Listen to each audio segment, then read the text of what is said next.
What insane methods of dealing with people were used in Europe? What incredible tortures and methods of coercion were considered normal there not so long ago?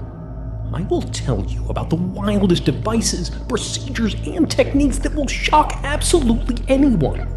By the end, there will be things that are hard for a normal person to believe, but we'll build up to that.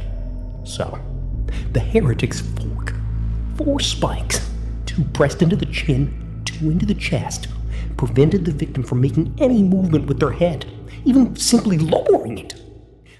In the cold breath of the 13th century, Europe was a continent chained by fear of sin, of demons, of the unknown that crept between the lines of scripture and superstition. The church towered not only over towns but over minds, whispering what was sacred, condemning what was sinful, and defining what it meant to be pure. And in this world, purity was not a virtue. Freely worn, it was a weapon used to divide. For men were judged by their courage and deeds, but women, they were judged by their tongues. The slightest hint of defiance, the smallest murmur of wit or anger, could brand a woman as dangerous. They called them scolds, women who spoke too much, too loudly, or too wisely, to the medieval mind. A woman's voice was a thing that could unravel order itself. A whisper could ruin a man's reputation. A rumor could ignite heresy. But more than that, a woman who spoke was a woman who refused to obey. And so, in the name of obedience, silence became sacred. And to preserve that silence, men built devices not to kill, but to humiliate, to control, and to erase the voice itself. Among them, none stood as cruelly symbolic as the brands, or, as it came to be known later, the Scold's Bridle.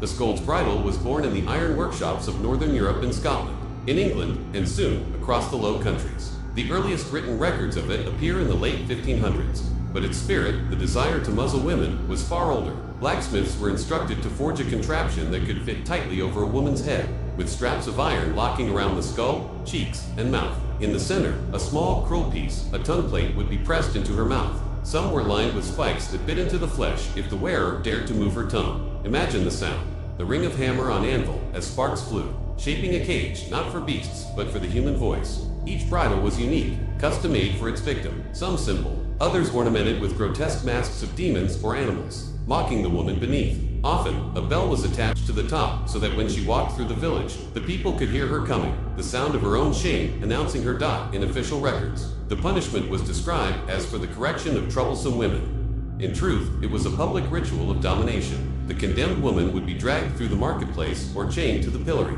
Her head would glisten with cold iron as laughter and insults filled the air. Children were encouraged to jeer, men spat at her feet, and the local clergy nodded in approval, for they believed this was justice. A lesson to others who might forget their place. But what crime justified such punishment? It was rarely violence, rarely theft, rarely anything that stained the soul. Often, it was simply words. A wife who argued with her husband, a widow who mocked a priest, a midwife who questioned church decrees, all could find themselves beneath the weight of iron.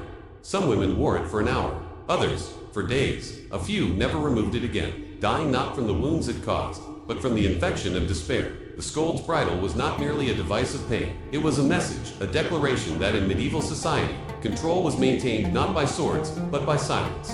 And in that silence, the authority of men was preserved. Yet even as these devices multiplied, even as forges clanged across kingdoms, there was something darker that allowed them to exist. An idea buried deep within faith itself, that the female voice was the echo of Eve's sin. Medieval theologians often quoted St. Paul's words, "Let the woman learn in silence with all subjection." To question this was to question God. The church wove it into sermons, embedding it into daily life. Priests preached that talkative women spread gossip and discord, that nagging wives destroyed households. They told stories of saints who cut out their own tongues to avoid the sin of speech. Slowly, society began to believe that silence was holiness, and that women who resisted it deserved torment.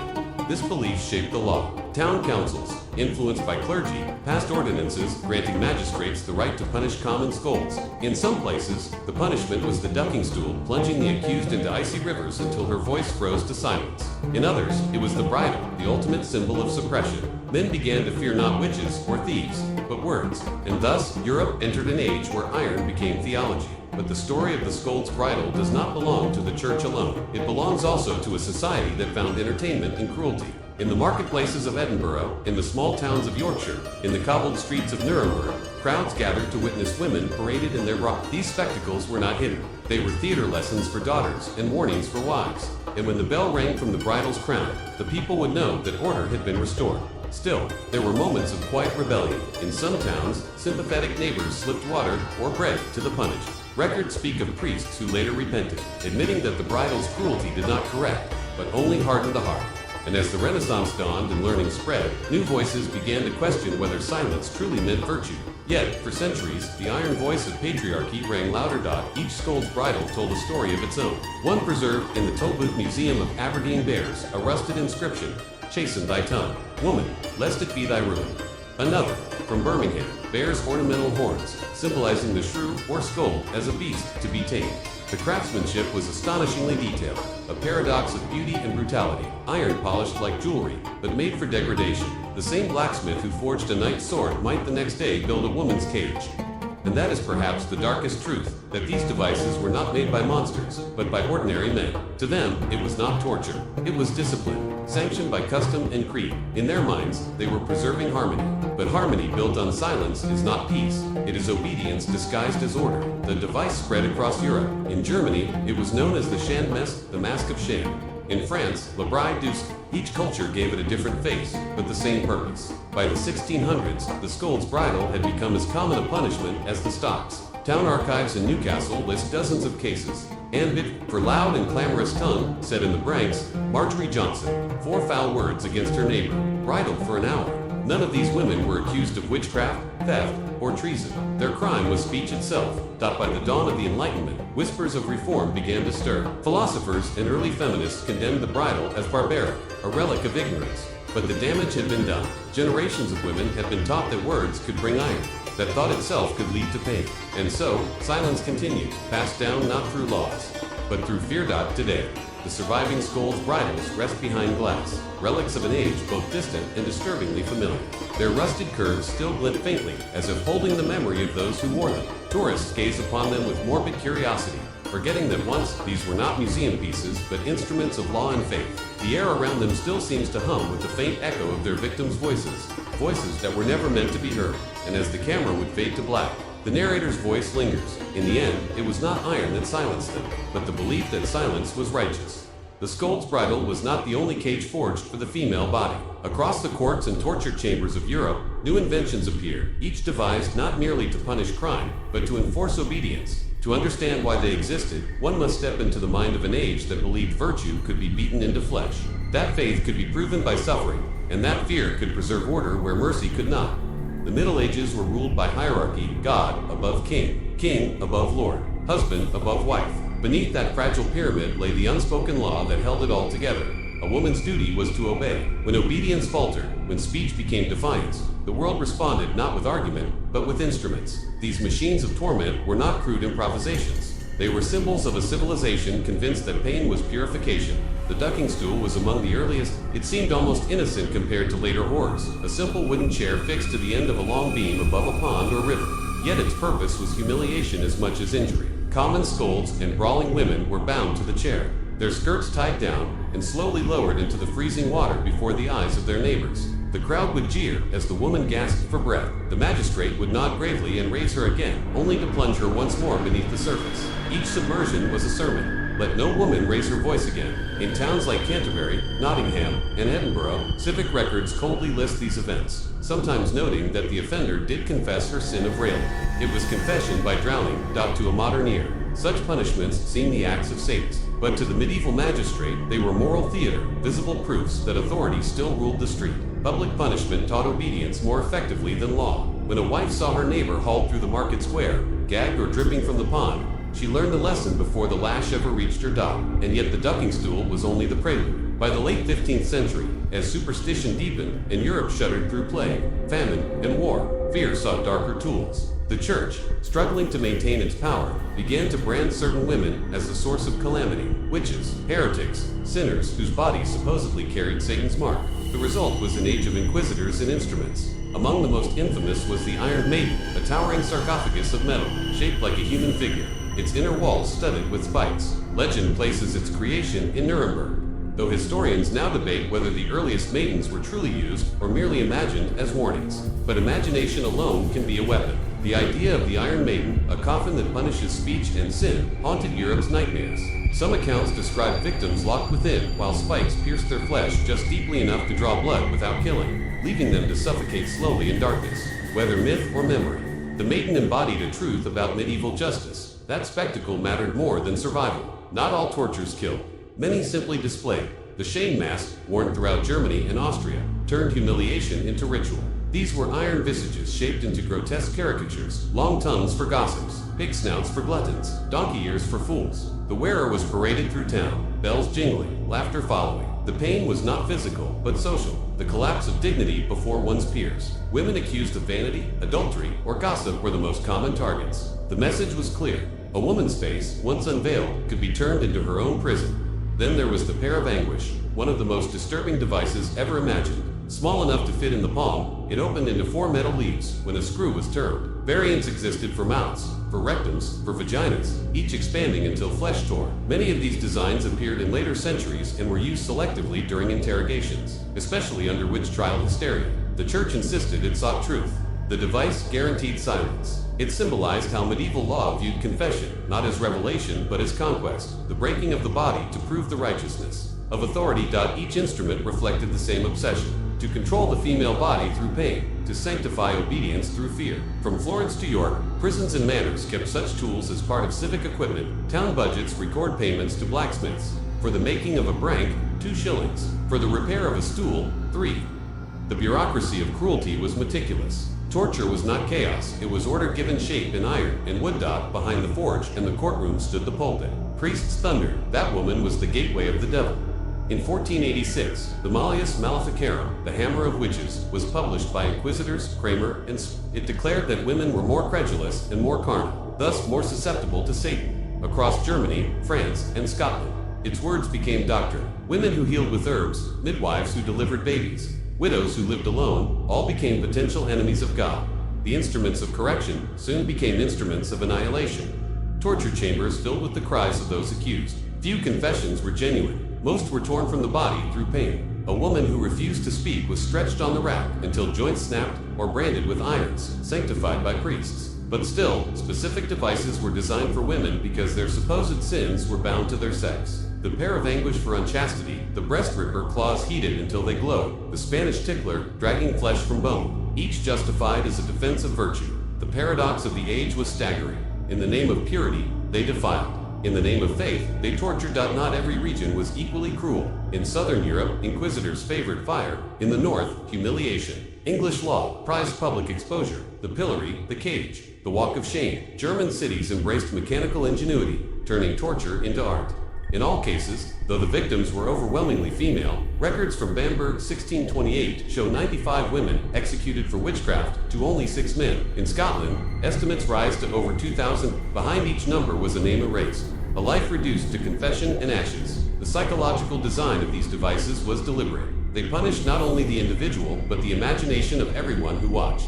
The sight of a bridled woman, the splash of a ducked one, the rumor of a maiden's scream, these became warnings carved into memory. Obedience did not need to be enforced daily. It was internalized. Thus, the instruments did their work even when unused. Fear was the most efficient jailer of all. By the 17th century, whispers of change began to circulate. Enlightenment thinkers like Voltaire and Beccaria argued that punishment should correct, not destroy. Yet their voices reached slowly into the villages where superstition still ruled. There, the ducking stool continued its grim service. Sometimes until the early 1800s. The last recorded use in Britain occurred in 1809, when a woman named Jenny Brindle was ducked in Leicester for brawling. The crowd still laughed. The law still approved. Civilization, it seemed, moved forward 1 century at a time. Meanwhile, the Museum of Cruelty expanded. Some tortures, such as the Iron Maiden, may have been later but their legends endured precisely because they expressed the truth of the era's mindset that control of women's bodies and voices was both entertainment and moral duty. Even after such devices disappeared, their purpose lingered in culture. Ridicule of outspoken women, suspicion of midwives, the branding of independence as sin. The iron may have rusted, but its echo remained. Imagine now a small medieval town at dusk. The blacksmith's forge glows red. Beside him stands a magistrate, parchment in hand. They speak not of guilt or innocence, but of correction. The blacksmith nods and begins to hammer. Each strike sends sparks into the dark, each spark a future stream. The tool he shapes will outlive them both, a monument to the belief that suffering maintains order. When morning comes, it will be fitted upon another woman whose only crime was defiance. The crowd will cheer, the church bell will toll, and somewhere in the noise, a single thought will die, the thought that justice might mean mercy. Thus the machinery of silence turned. Centuries would pass before reason began to erode its gears. But even reason could not erase the stories whispered about those devices, tales that traveled from generation to generation, growing more monstrous in memory. The Iron Maiden became legend, the bridal symbol, the ducking stool, folklore, yet each legend was rooted in truth. The truth of a world that believed pain could sanctify and silence could save. They called it justice. The narrator would murmur as the camera fades over images of rusted iron. But justice built on fear is only another name for tyranny.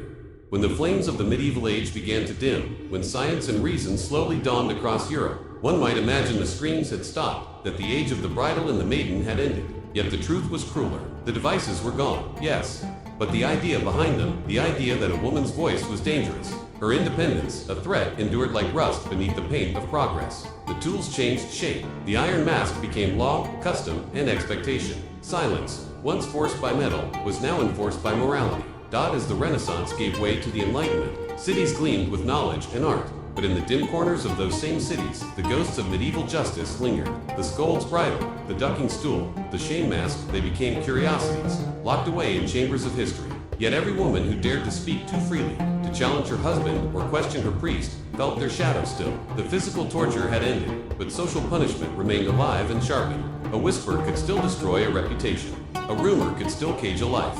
Philosophers wrote about liberty and equality. But the Enlightenment was not kind to women. Rousseau himself wrote that a woman's virtue lay in obedience. Others argued her purpose was domestic, not public. Even as Europe celebrated the birth of reason, half its population remained bound to silence. The relics of torture, the bridle, the stool, the mask became symbols of a different kind of imprisonment, the one no law needed to enforce. In 1791, as revolution tore through France, a woman named Olympe de Gouges wrote the Declaration of the Rights of Woman and the Female Citizen. She demanded the same freedoms men had claimed for themselves. For that defiance, she was executed by guillotine, not by iron bridle, but by a nation that still saw a woman's voice as rebellion. The echo of medieval justice rang even in an age that claimed to be enlightened. The tools of silence had evolved, but the logic of fear remained the same.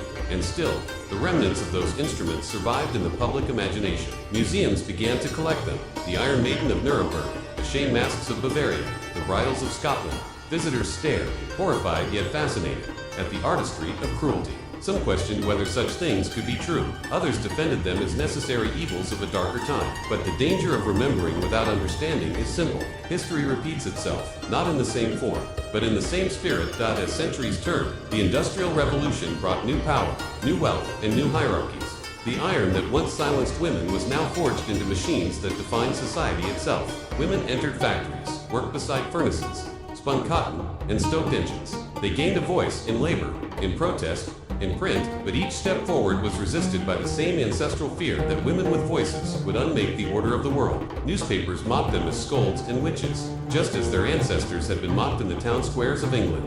The scold's bridle no longer hung in magistrate halls, but it lived on in words and laws. By the 19th century, the old devices had become symbols of shame, not for women, but for the civilizations that built them. Scholars began to document them, not as tools of correction, but as evidence of oppression. Feminist writers of the era, from Mary Wollstonecraft to Elizabeth Cady Stanton, invoked these instruments as proof of how deeply fear had shaped history. Men, wrote Wollstonecraft, built temples to virtue upon the suffering of their mothers. And though she wrote in the Age of Enlightenment, her words might as well have echoed from a medieval dungeon. Yet the fascination persisted. The Iron Maiden, once myth, became legend. In the 1800s, German showmen displayed reconstructed versions in traveling exhibitions, claiming they were real medieval relics used by inquisitors. Crowds paid to see them, to shudder at their design, to feel, for a moment, the thrill of horror at humanity's past.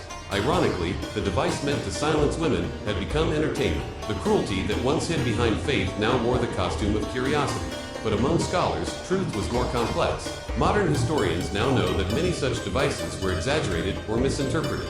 their legends inflated by the imagination of later centuries. The Iron Maiden, in particular, may have been an 18th century fabrication built from older fragments, yet the idea of it captured something real. The cruelty of an age that thought pain could purify, that silence could sanctify. Even if the maiden never pierced flesh, countless bridals, masks, and stools certainly did. Their victims were real. Their suffering was not myth. And what did all this cruelty achieve? Nothing but centuries of fear, internalized and passed down from mother to daughter, a whisper across time. Be careful what you say. Be careful who hears. In that sense, the medieval age never truly ended. It simply changed its armor. The silence once commanded by iron was now maintained by culture, by ridicule, by laws written by men for men.